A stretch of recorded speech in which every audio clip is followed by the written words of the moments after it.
Hi all.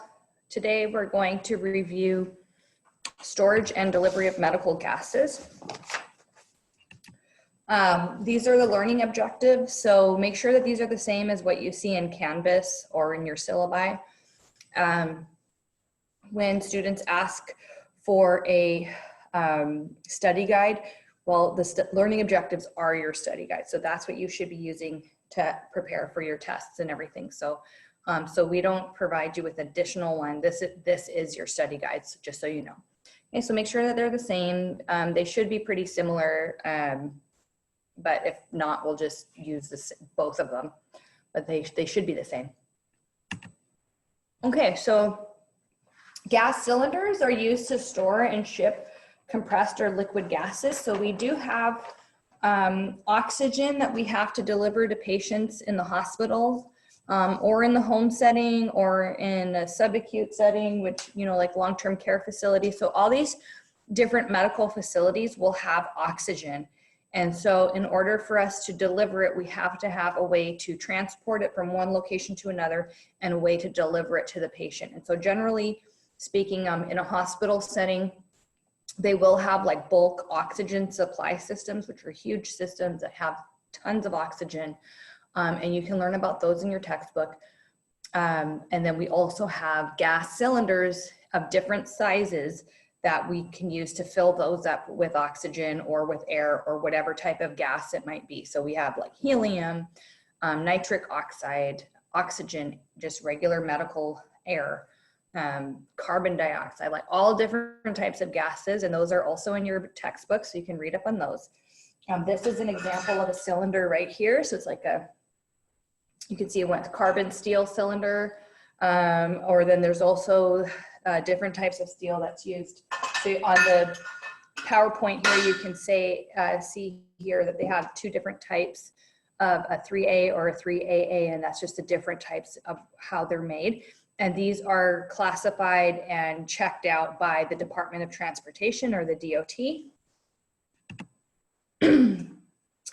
All of the cylinders or gas cylinders are color coded, and this is for safety purposes, so that if you're in the hospital and you need to quickly grab oxygen, you need to know to look for that specific color. So if you remember on this one here, this one has a green top. They're either look like this, or they'll be completely green. The entire cylinder will be green. So the green is oxygen. Okay, so they're in your textbooks, you have the different colors, and you will also need to know those. Okay, air is yellow or black, and I'll review this with you in a second, but air is yellow and green is oxygen.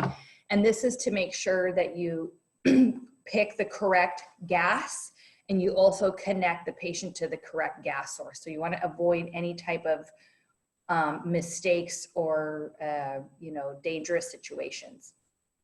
Okay, so these cylinders are color coded, and they have metal stamping on the shoulder. So let me pull the same cylinder out again. I should have kept it out. My bad. So this is called the shoulder right here of the cylinder. So this is the cylinder shoulder, and they talk about having metal stamping. So if you were to actually look really closely, let me see if I could bring it up to the camera. I don't know if you can see that there's like these imprints here, and those are stamped. That means it's stamped. And then they have some other types of, checking out that they've done, different things on, all these markings and stuff to try to inform people about the service pressure, like how much can this hold, and, different types of things like the safety checks, whether they've been done. Okay, so in terms of this, you'll see it says, in this one here, it says DOT 3AL 2015. Okay, so I have a slide coming up on different stamping and what those things mean. Let me just keep this out just for now, just in case. And so when they are doing the safety check, so this is somebody who's certified in checking these cylinders, will perform the safety checks, and they will check for leakage to make sure that the cylinders are still able to withstand high pressures, because there's compressed gas in these cylinders. And if it were to crack, if it's cracked or broken, they could literally cause an explosion and act like a projectile. So, you know, you have to be very careful in making sure that these are safe. So they will check all of that, and then they will stamp it or put a little sticker or some kind of marking on the cylinder to let people know that they've been checked out. And that said, they're done every 5 or 10 years. And depending on how they pass, it might be extended to 10 years. And if it doesn't pass as well, they might go like lower to 5 years, and maybe depending on the age of the tank, you know, things like that. Okay, so that's a little bit about the safety inspections that they perform. Okay, so on this page here, you could see, let me see if I could have my little laser pointer. What is this? Oh, I got my little spotlight here. So right here, you could see this is the DOT, Department of Transportation, the 3AA, the type of material, and then 2015 is the service pressure, okay? So I'll talk a little bit about that on the next slide, but 2015 is pounds per square inch gauge, or PSIG, or PSI. So a lot of the tanks are measured in that unit of pressure. And then, you know, you have the serial number, the ownership mark, and then all this other stuff, you know, the different safety tests and when they were performed and stuff like that. Okay, so here is the color. So you do need to know these. Oxygen is either green or white. And I'll tell you, I'm from Canada, so I've only ever seen green. I'm not sure why they make it different, but maybe it's a United Kingdom thing, I don't know.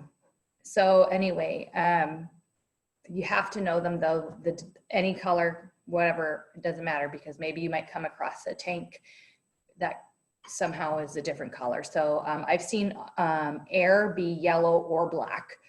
So that's something that you might need to know for sure. But yeah, air and oxygen are obviously our most common one. Helium is also common. This is brown.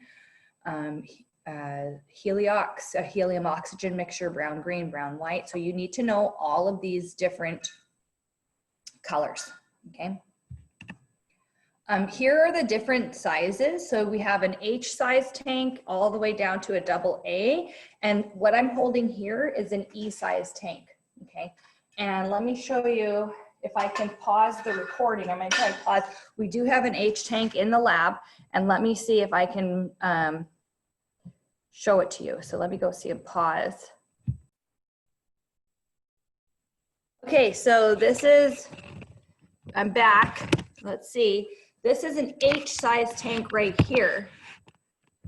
Okay, so you can see the E size tank, I was easily able to hold it. This is an H size tank, so I'm like 5, I don't know, 5'4" maybe, a little under 5'4". So this comes up, you know, to about my shoulder. Okay, so this is an example of an H size tank here, and this is green, so this means oxygen. This one is brown. Okay, so this was a helium tank. It's no longer in service, but just so you can see, and you can see the different types of ways that they are secured. Okay, and we will talk about how to secure a tank shortly. Okay, so in terms of, here, hang on one second. I'm going to bring everything over here now. 1 second. Okay, so in terms of gas cylinder connections, we have different types of connectors. So the one in picture A is called a pin index safety system. And this is a yoke and valve type connector. So you can see it's got, this one is also like that. See how it looks like that, right? It's got a yoke type of connection. And if I show you this guy right here, see how this has a, it's going to slide over the top like this. Let me show you. Let me see if you can see it here. I'm trying to do this all in the lab so it's more real time. It's going to slide over the top, and then you're going to secure it into place. Okay, that's one kind. The one that's on the H tank is a threaded valve outlet, which is a little bit different. So, maybe you can see here, don't look at this thing right now. This is a different type. It's already attached to the tank, see? And it would open and close by twisting the top.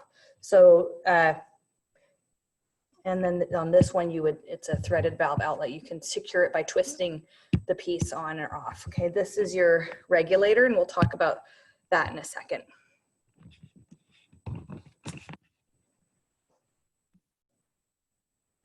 Okay, so in terms of cylinder safety relief valves, so as I mentioned, we fill up these tanks with a compressed gas source. And depending on the service pressure, and if I go back here, we can't do it, okay. Depending on the service pressure, if they pass the test, the safety inspection test, you can actually fill it at 10% above the service pressure. So if you remember on the E-size tank that I showed you, it was a 2015 was a service pressure. And if you go back to that slide where it says 2015 right here. So if it passes the test, we can fill it to above 10% above that. And that's why a lot of times you will see cylinder pressure at a full tank is 2200 PSI. And that is because it's able to be filled up to 10% above the service pressure. So that's why 2200 is, when you see it, so it's 2200 PSI, it's like, oh, it's a full tank for an E-size tank, okay? That being said, it's 2200 pounds per square inch. It's a lot of pressure in these tanks. And like I said, they are required to be tested frequently, because if not, if their integrity is damaged or something happens, it will literally be like a projectile and can explode. Okay, so we need to make sure that these things are safe.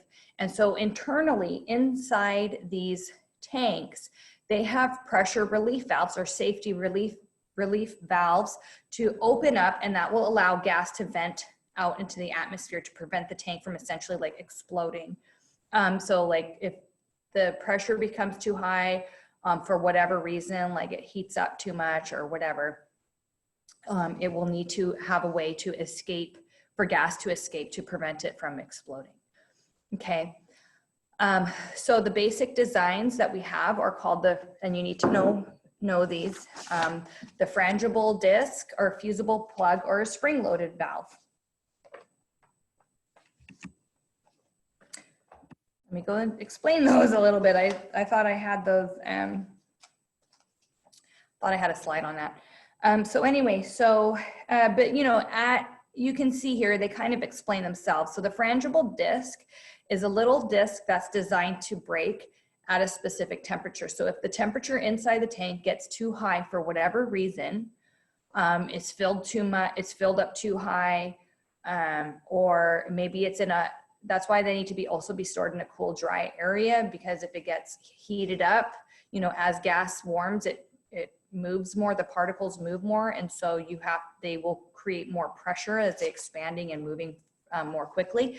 So that will create heat, will cause the pressure inside the tank to go up, and that will you know, be another reason why it might rupture. So anyway, for whatever the cause, if the pressure inside the tank increases too much, this little disc will break, and that will allow the gas to escape out into the atmosphere. The fusible plug will melt at a specific temperature. So if the temperature in the tank gets too high, as you know, as that continues to go up, then the plug will eventually melt, and then that will allow gas to escape.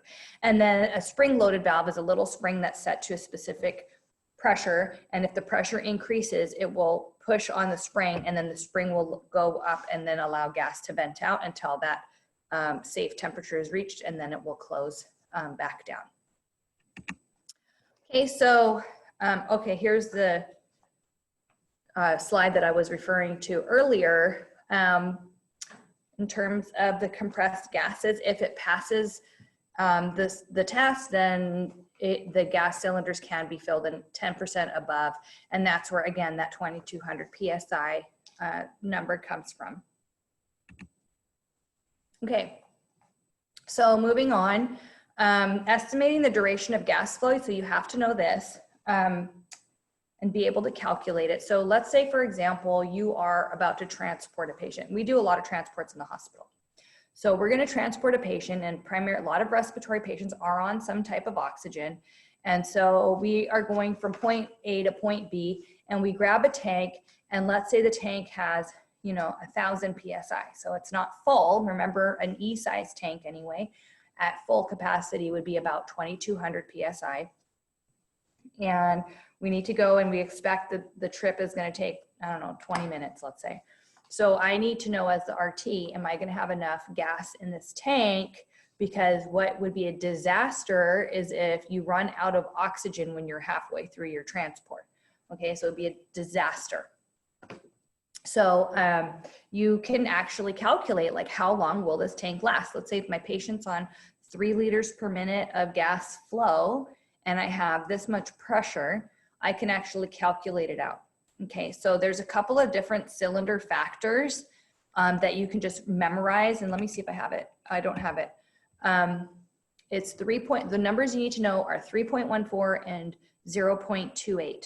Okay, so 3.14 is the cylinder factor for an H and K size tank, and then 0.28 is what it is for an E size tank, because the different size of tanks have different cylinder factors. So if we look at this formula here, it says duration of flow equals the content divided by the flow, which is your pressure times the cylinder factor, and then take that number and then divide it by the flow. Okay, and so the reason you need to have the cylinder factor is because you are going from a pressure unit to now we have a flow unit and over a minute. So we're trying to end up with minutes at the end. Okay, so you need the cylinder factor to basically convert all the units so that you end up with just a unit of time at the end.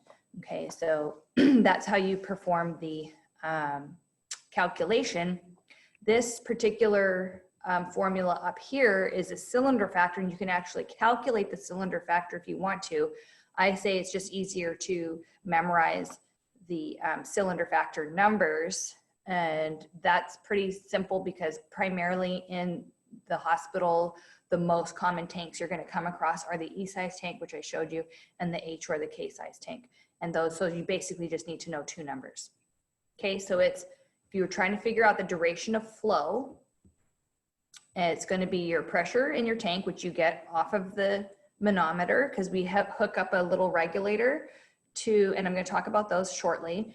We're going to hook up a regulator to the tank, and that will give us what the pressure is. So you just look at the manometer and the gauge, and you just look at it, and it will tell you what the pressure is in the tank, and then you know how much flow you're giving to the patient. So flow is another unit of measure, and it's just basically how fast the gas is coming out to the patient. Okay, because you would never expose the patient to 2,200 PSI. It's like a blast in the face. Okay, so we have a way to, like, we give the patient how much, and then therefore at the end of it, I could see how long or how much time I have before this tank runs out of oxygen. And then I would know if my trip is going to be longer than that, I know I need to get a second tank. Okay, so a couple of important reasons why knowing this is good for you. Okay, so just to practice this, I will tell you the answer in a second, but go ahead and pause and then see if you can come up with the answer.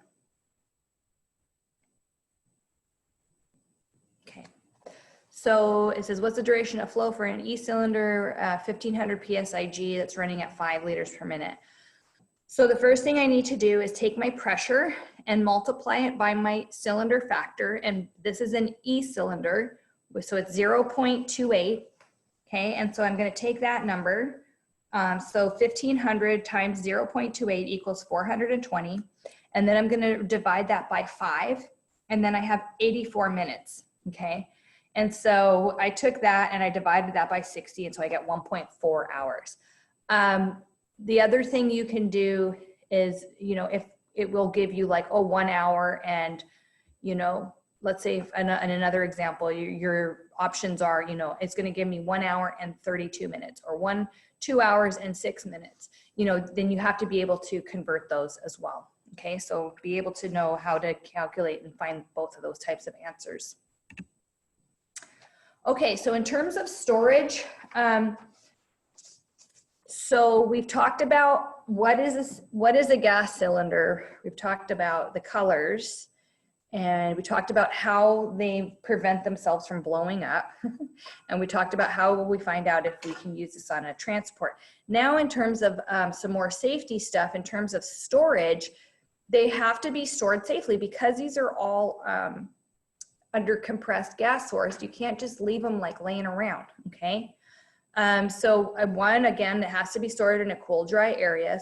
So we don't want it near like combustible material. We don't want them close to any big sources of heat. We don't want them to be in flammable areas. Okay, so you're trying to keep everything separate. So it says you have to store in racks or chain it to the wall. So in this case here, you could see I've got two examples of the H cylinders here.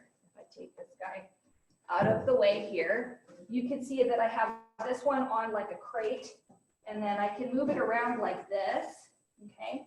But it's secured in that way. This one has a big base right here, and then there's a chain. So it's actually chained to the wall. This E-size tank right here is on a little trolley thing.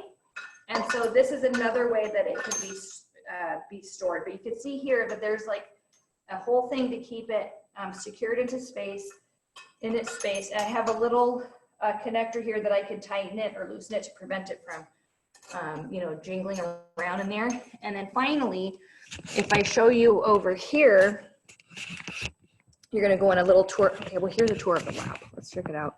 If you ever come back on campus, here will be your little lab space. Okay, so now I'm taking you over here. And we're going to go check out this spot here. So you can see here, I have a little rack, and they have to sit in the rack, okay? So if you see a tank that is just standing up by itself and there's nothing on it or securing it, that is dangerous, and you need to make it safe. Okay, so that's a big safety concern. You never, ever, ever, ever leave a tank like standing up on its own, like this. Okay, if you see it standing up on its own like this is danger zone right here, okay? It's gonna, you know, if anything, what you could do is just lay it down until you find a securing device for it, and then I can just go ahead and put it back. The other thing is you don't want to carry it like this. Let me show you, see if you can see me. You don't want to just carry it like this, okay? That's not safe.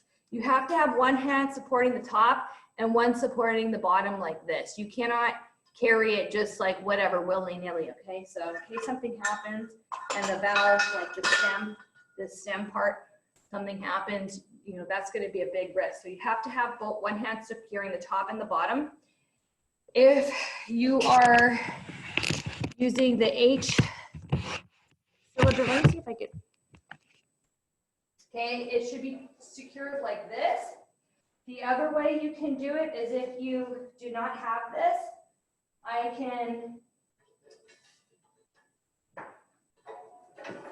how I would transport this thing would be, okay, it's like, I can't even get it off. I would roll it, okay? Let me see if I can get it off of here by myself.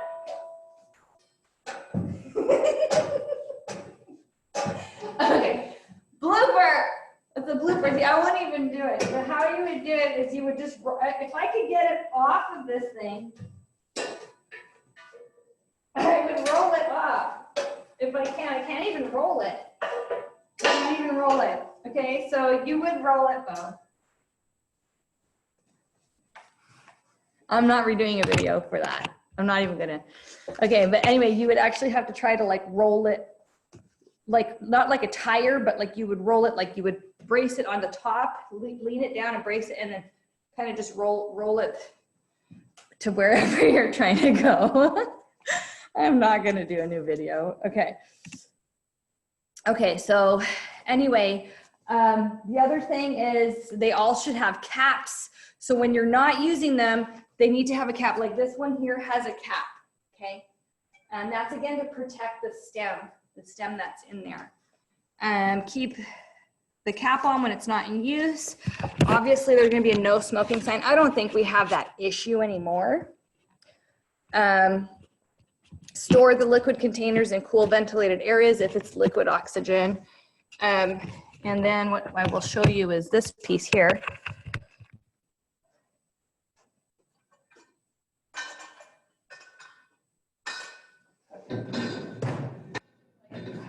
Maybe I'll bring it to you. Hold on, it's too hard to do it. This is clearly not prepared in advance. Can you see that? I'm trying to get my hair out of the way. I don't know if you can see.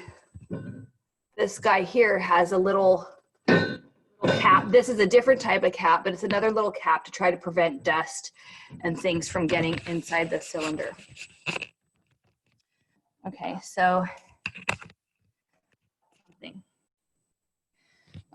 so cracking the cylinder. Let me just pause and move that stuff back over here so I can continue on. Okay, so cylinder use. So securing the cylinder at the patient's bedside. So a lot of the hospital beds will have a spot for you to put the cylinder in for transport. So if you have that, you can put it in there. Underneath the beds, they will also have a groove underneath the bed. And let me see if I can show it to you. Let's go ahead and let's take a look here. Okay, let's see what we got. You guys are like, oh my God, what a crazy, crazy video. This lady. Okay, yes, I'm the program director, but I don't know why. Okay, so I can't, oh, here. Okay, so this is one of our transport beds. So we have all these different, beds here. Here's this bed. I don't know if you can see it. Underneath this bed, can you see that tank that's right there? See how there's like a groove? This tank does not have oxygen in it. Let me see. This tank doesn't have oxygen in it. It's just a pretend tank, but see how there's a little spot there and it's like a groove. So you might see that, or some of the, they might have a actual spot for you to put it upright. So in the bed, the other way that you can, and I've seen it done so many times, is you can actually take the cylinder like this, and they'll put it on the bed beside the patient like that, which is not the best way to do it, especially if you have a spot in the bed. If you have a spot on the bed, like underneath the bed or somewhere on the sides of the bed to store a cylinder. But if you don't, that would be one way to do it without, as long as there's enough space and it's okay and everything like that, and ideally not the best way. But the problem is you don't want to be taking the cylinder in this carrier behind the patient, because if you fall behind or if something happens, it's going to pull on the tubing that's attached to the patient, and the patient could get disconnected from oxygen. So you want the oxygen source to be close by and secured safely.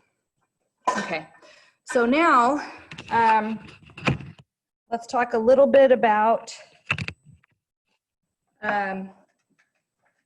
cracking the cylinder. So in the event the cylinder has not been used in a while, you want to make sure, I showed you that one little white cap that we had over top of the cylinder. Well, once you open it, it's not available to be there anymore. Okay, so what happens here is there's a connection right here, okay? And this is a piece that's going to get connected to the regulator, and you want to make sure that that's free of dust, okay? So what we do is we call it cracking the cylinder, where we make sure we let out a little bit of air and it blows out any dust or anything, because you don't want that going to the patient, like, you know, to their nose or anything. So this is the wrench. This is like the cylinder wrench.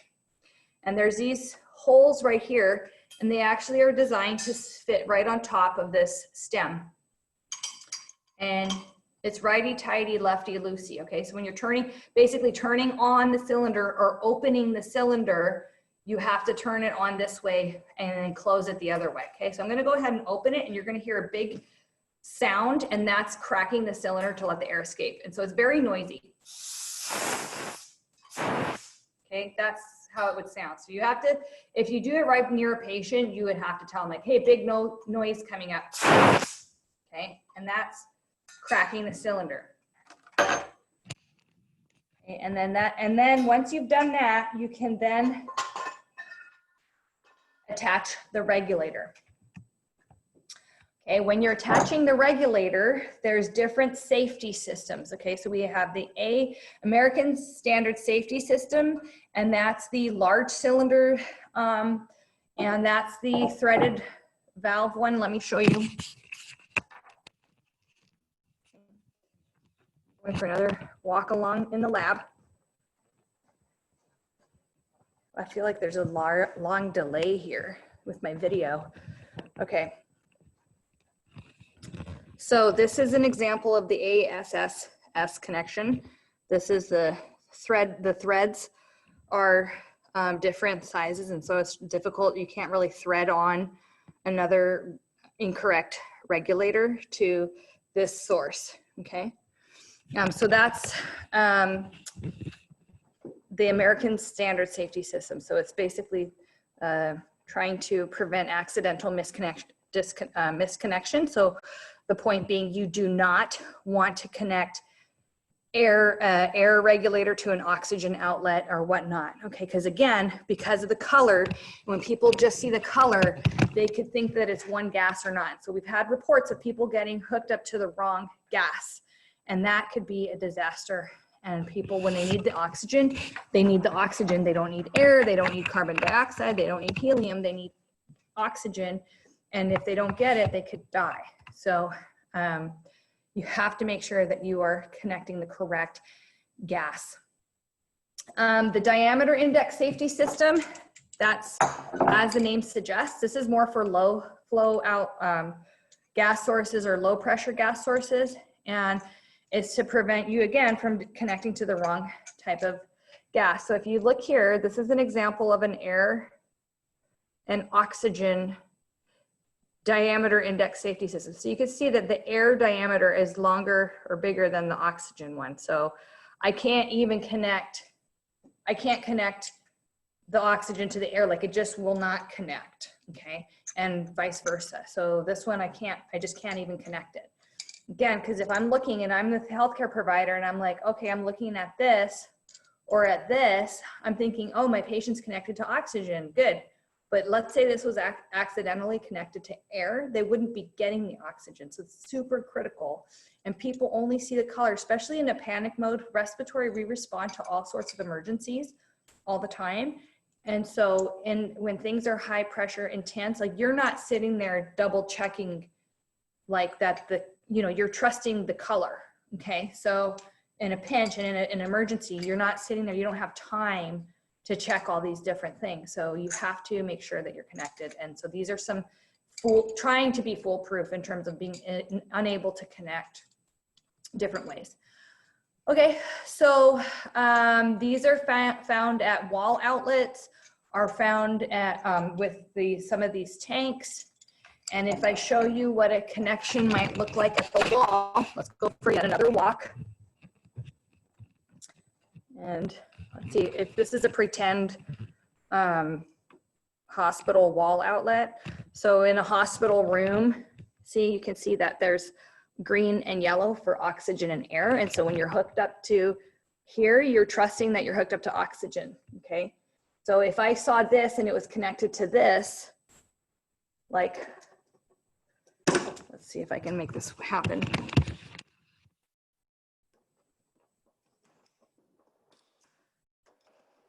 It won't even connect, but let me see if I could just sort of have it connected. So if I'm looking and I see this and all I see is yellow, I wouldn't connect, okay? But if I saw this and it's green, I'm gonna connect the patient to this and say, oh, there's the oxygen, and I'm gonna connect it and turn it on.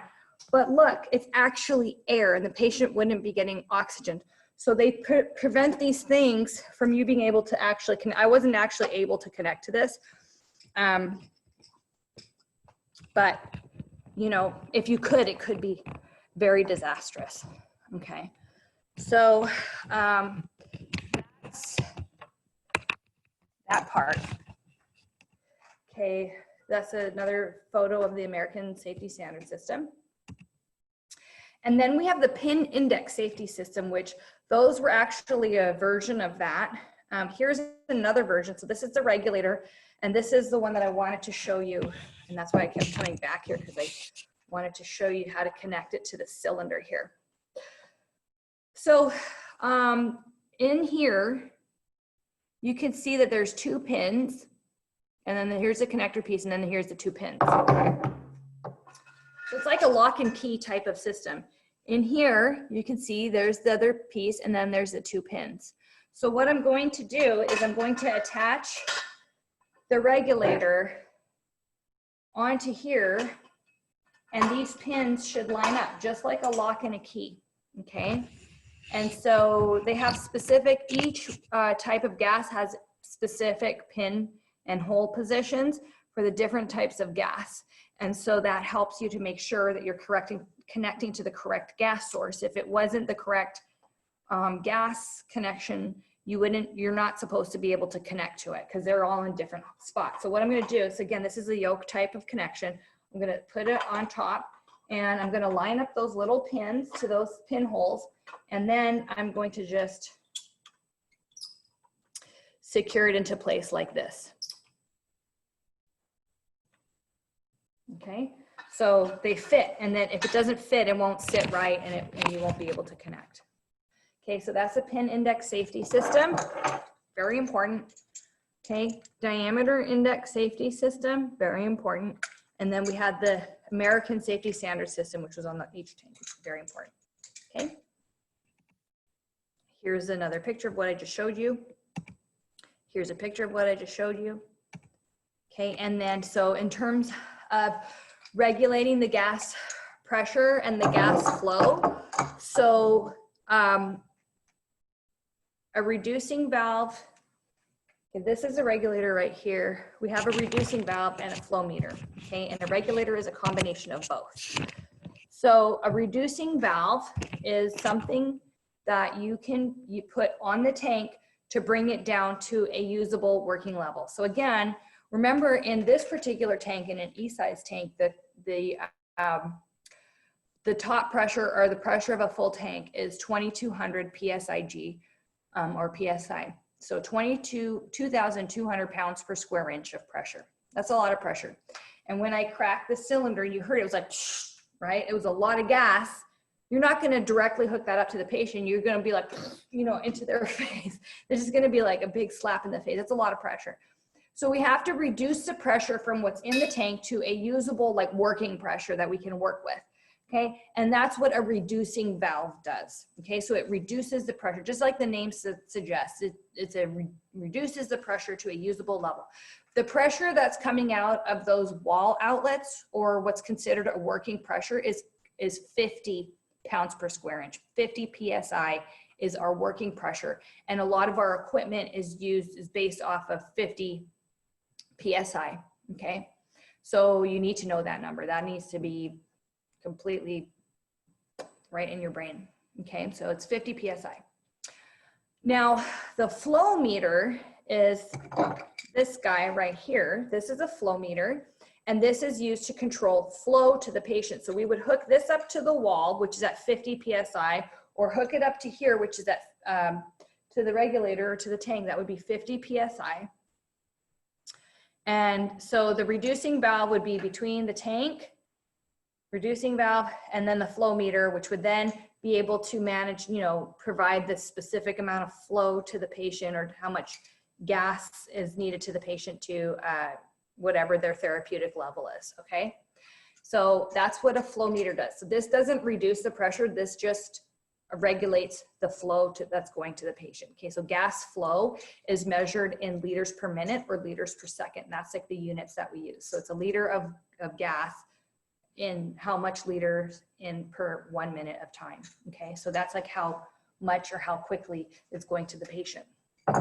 Okay, so a regulator does both. So in this particular regulator that I have right here, you can see here, I have the pressure gauge, and then right here, I have this little knob, okay, and this little outlet here, that's the flow meter part. So this is the reducing valve part, this is the flow meter part, this is one regulator. Okay, so the regulator does both, a reducing valve, another reducing valve.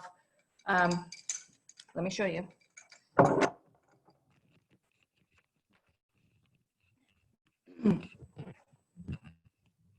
Why not? Let's just keep going on more trips throughout the lab. Okay, so this is a reducing valve right here. This one has no ability to put the flow. I will put a flow meter right here. Okay, and if I have a flow meter, which I don't have one on me at the moment, and I'll look for one in a second, I would have to attach a flow meter here, and then the flow meter will adjust the amount of flow going to the patient. All this guy does is show me how much pressure is in the tank and reduces the pressure to a usable working level. So there should be 50 PSI coming out here. What's in here is different. If I turn on the tank, oh, you know what? Let's see what happens. Okay, I turned it on. So righty-tighty, lefty-loosey. I turned on the tank. I don't know if you could see here. This guy went up. It was 0 before, now it went up. So I currently have, I don't know, just under 2,000 PSI in here, but nothing happens. So now what I would need to do is attach the flow meter, and then the flow meter will then adjust the amount of flow going to the patient. So what's happening here in this tank is 2,000 PSI.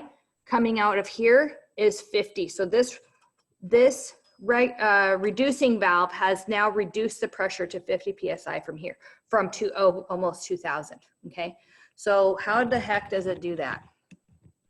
Well, we have, this is a picture of a reducing valve here. It's a spring loaded, okay? And so what that does is it has a spring that is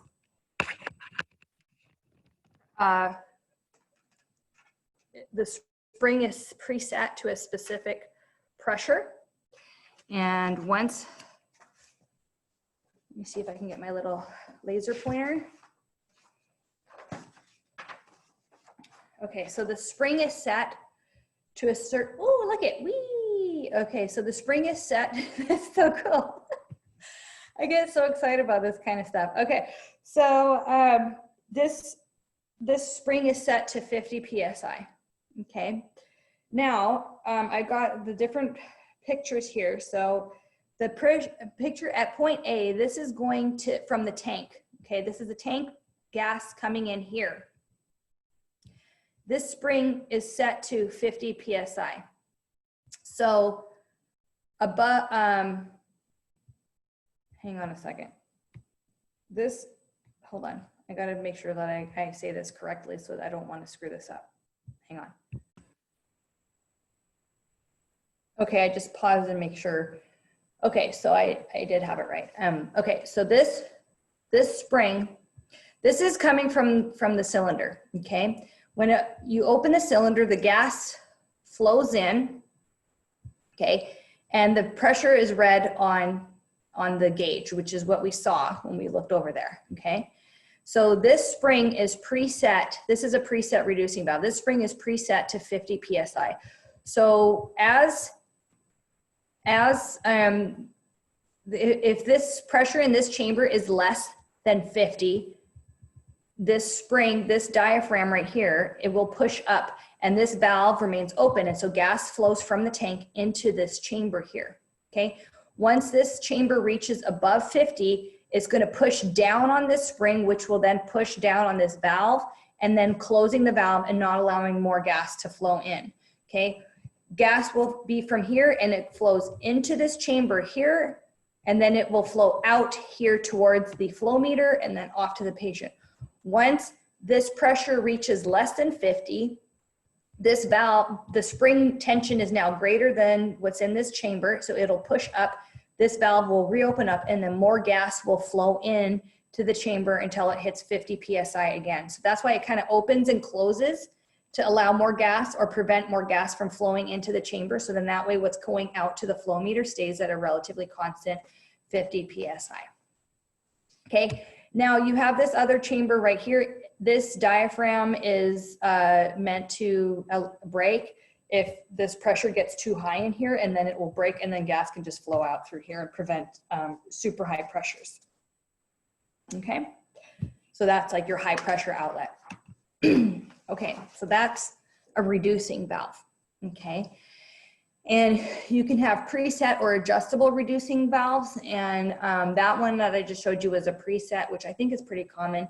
They have adjustable ones that you can actually adjust the tension in the spring for different types of pressures. Perhaps they would use that in like research labs or whatever, but primarily for us, it's usually a preset because we're not messing around with the different working pressures. So anyway, okay, low pressure gas flow meters. So we have different types of flow meters. The three categories are a flow restrictor. This particular part of the regulator, so the reducing valves on one side, the flow meters on the other side, this is a restrictor type. We have a Thorpe tube flow meter, which is like this type. And then we have a board on gauge flow meter, which is in this fancy little cardboard box that I'm gonna open up. This is a board on gauge flow meter. Let me take it out of the plastic.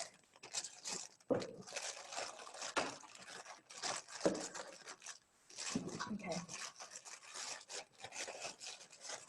This is a board on gauge, okay? Okay, so the flow restrictor type is the least expensive. It's very cheap, it's easy to use, and pretty simple. It's just based off of a principle of flow resistance. So let's take a look here.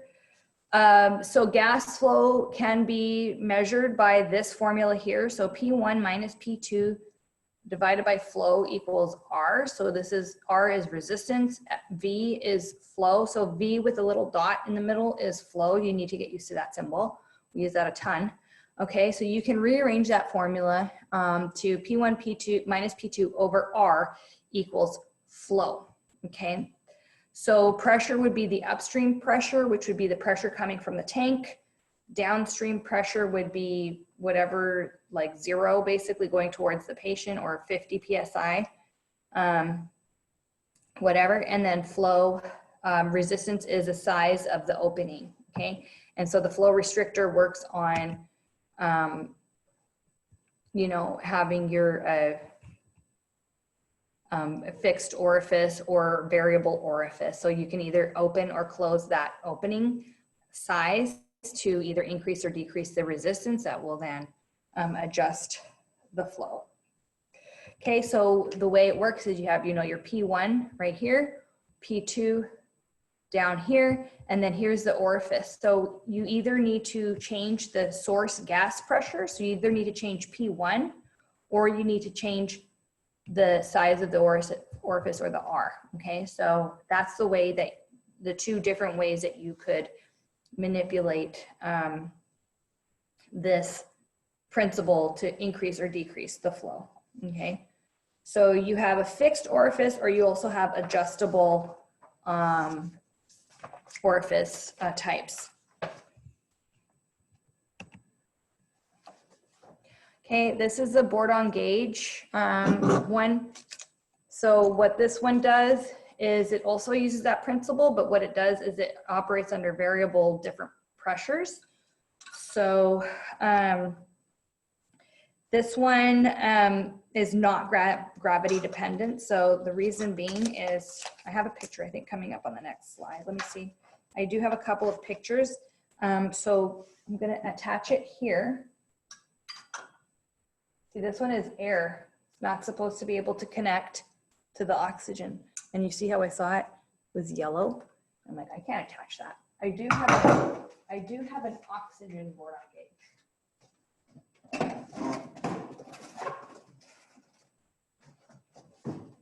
Which is, where is it? I have it right here. Okay. Oh, and here's a flow meter. Okay. So here's one. See, this one is saying green and white. So that one is oxygen. Now I can connect it.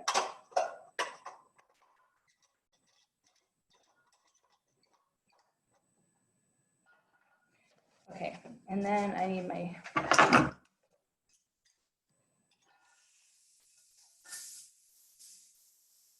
oh, it's almost empty. This tank's almost empty. Look at, see, I turned on the tank, and I don't know if you can see, this is a gauge here. It's like totally empty. This is a flow meter gauge. This is this gauge. So, but how does it actually work? Here's a picture of it. Okay, here's why this one is not gravity dependent, because although you get a flow reading from this guy, it's actually measuring the pressure, okay? And let me show you here. So this is the gas source coming in here. And here's the inlet to the flow meter read gauge, okay? Well, what happens here is as I turn up the flow meter knob,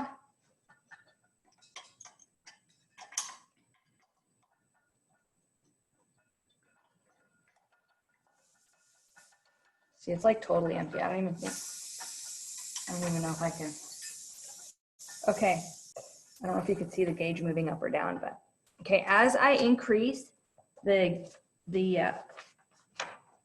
source pressure inlet, it actually pushes on this little C-shaped tube, and as there's more pressure, it causes a C-shaped tube to kind of straighten out, and that's what increases the flow reading. Okay, so this is attached to this dial, so as it starts to straighten out, it actually creates this dial to move. So what you're seeing is a flow reading, but it's actually using the corresponding pressure to report out what the flow rate is, okay? So the pressure gets adjusted on this one, but it's actually telling you what the corresponding flow would be. And that's why it's not gravity dependent, okay? And that's why for transport, this is the best one to use. Okay, we also have these grab and go types, which I think in the hospital setting is like the most popular. Now let me show you what that looks like. So that's what this looks like here. So you'll see these aren't the types that I've shown you right now, but in the hospital, I would say these are pretty commonly used. So they're called a grab and go system. So the pressure's read right here, and then you can adjust the flow rate here. That being said, these ones are probably still used. Okay, let me tell you one other thing before I forget, sorry, before I move on. So I turned on the tank. This one's like totally empty. Now I'm gonna turn off the tank. So remember, it's like righty-tighty, lefty-loosey, lefty-loosey. So I'm turning off the tank. Okay, now it's off. And maybe they call this bleeding out the gas. And let me show you what this is on another tank that's probably full. So this is what you need to do when you're turning on or off your tanks, okay? So first of all, I'm gonna go ahead and put this on. This is a pin index safety system that lines up with the pinholes on this tank. Okay, I'm attaching it, yay. Okay, right here. Now I'm gonna turn it on. I don't know if you can see, see it. Let me see if you can see it here. I don't know if you can see it.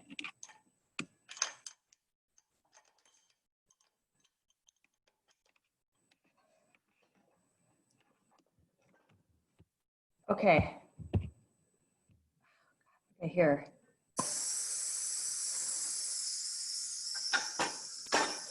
I don't know if you could see it jump, the pressure jump up, but now it's reading about, oh, stupid, it's so, okay, it's reading about close to 2,000. So anyway, so now what I've done is I've turned it on, and when I turn this on, this has a little, okay, flow. Now I'm going to turn it off. So what I'm trying to tell you is how to safely turn it off. So this is off. Now I've turned off the tank, but the pressure reading did not change. Okay. So if I'm a person, I'm going to come up and I'm going to take my patient on transport. I'm going to come over there and be like, oh my God. Okay. I was like, oh my God, am I not recording?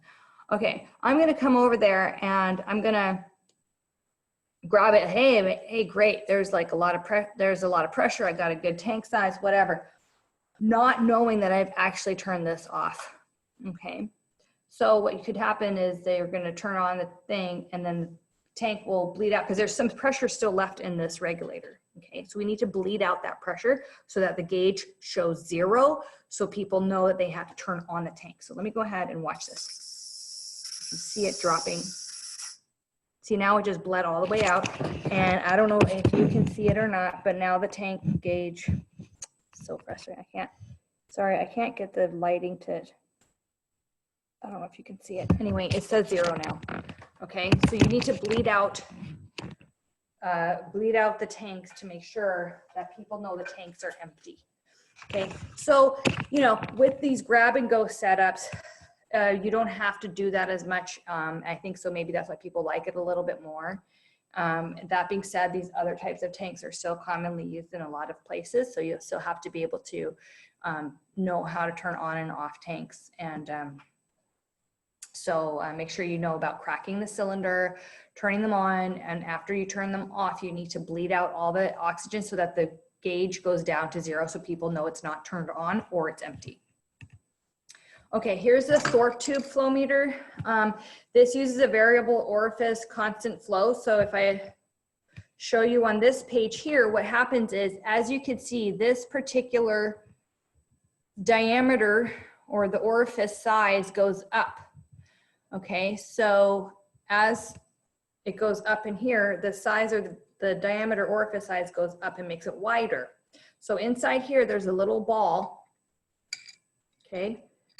And that is gravity dependent. So if you have this laying on its side, it won't read accurately for you. That's why you don't want to use this for transport, okay? Because it's gonna be like, well, what's the flow rate? I don't know, right? So the way that this measures flow is that the inflowing gas pushes up on that little ball, and the flow rate that you read on here, I don't know if you can see it or not. Okay, the flow rate that you read on here is the balance between the upward pressure of the gas flow balanced with the effects of gravity on the ball. So then the ball will hover at a certain rate. So let's go ahead and see what that looks like on this guy.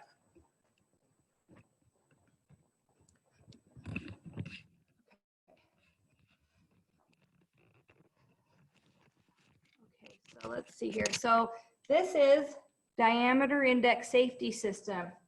So on the other one, I couldn't use a pin index because there is no pins, right? There's no pins. How would I attach a pin to this thing? I can't do it.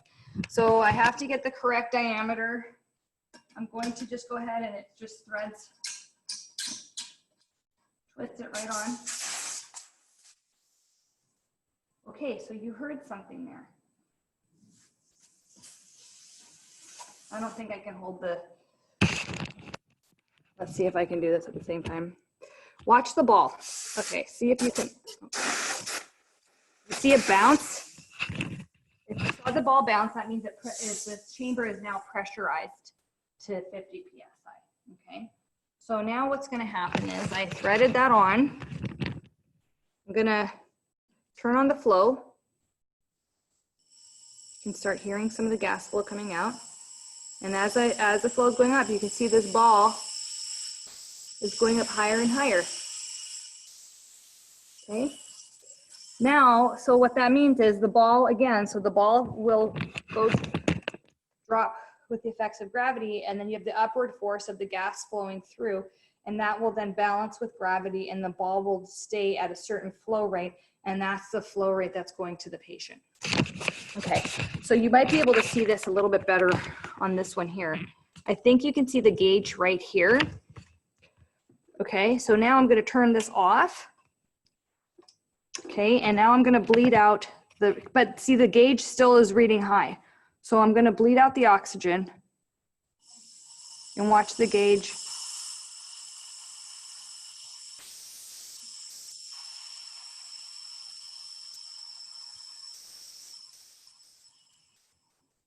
Okay, see, now the oxygen ran out because this system is still pressurized, so you have to bleed out the oxygen.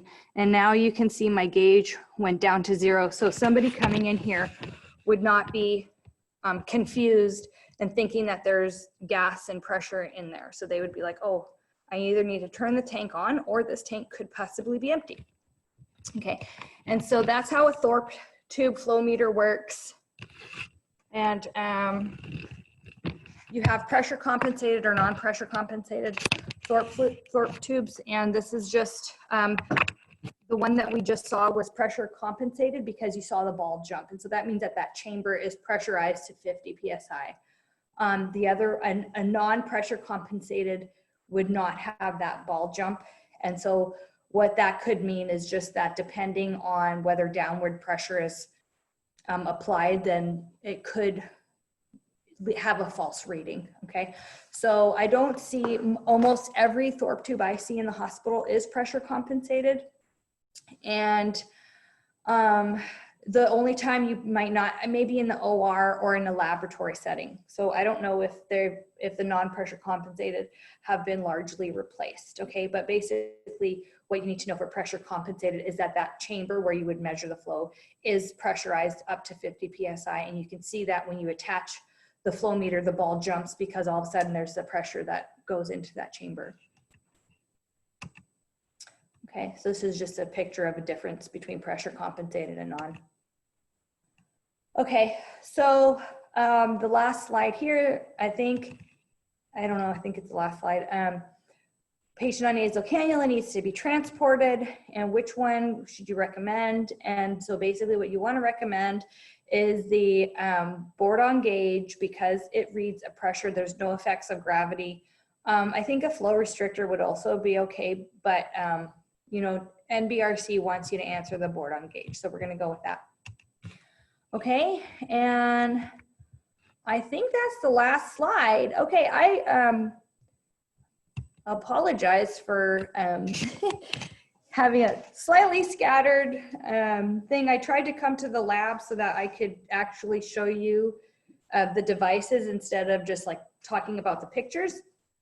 I just wanted you to be able to see and hear the sounds and whatever else. So anyway, hopefully this wasn't too terrible. And I will do some more videos while I'm here because I'm only allowed on campus not very often. So I might try to do another recording if I can. So you might see me in the same clothes. I do have more clothes, but I'm just here trying to maximize my time while I'm allowed on campus. So, okay, thanks guys. See you later.